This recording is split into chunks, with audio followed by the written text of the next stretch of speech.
Have you seen instances whereby two sickle cell carriers marry, then they give birth?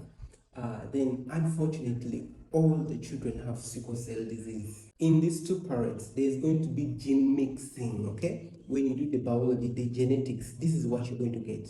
There will be 25% chances for the child to inherit both sickle cell genes, which is SS. Picks one from the father, one from the mother. So that child is going to be a sickler. Another 25% chances to inherit one normal gene from the mother and one from the father. That child is going to be a normal child. Now, there will be 50% chance for the child to get a normal gene from either the mother or the father, and also get a sickle cell gene from either the father or the mother. So that makes a carrier. Now, here is the twist. Here is where most people did not understand.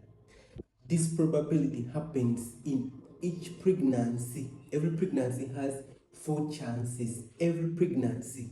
So if you have 4 pregnancies, it doesn't mean that you have one child who's going to be a sickler, and 2 children are going to be carriers, and one child is going to be a normal child. No, this happens per pregnancy. If all the 4 pregnancies you have decide to pick the 2 sickle cell genes, it means all your children are going to have sickle cell disease.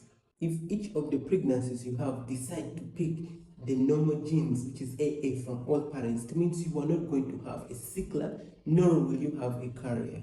In simple terms, this probability applies to each and every pregnancy independently.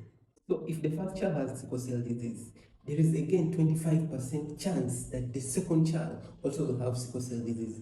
There's 25% chance that the third child will also have the disease. There's again 25% chance that the fourth child will have sickle cell disease. So it is per pregnancy, not as people think that when you have 4 children, first one it will be a sickler, second one will be a carrier, then something like that. No, no.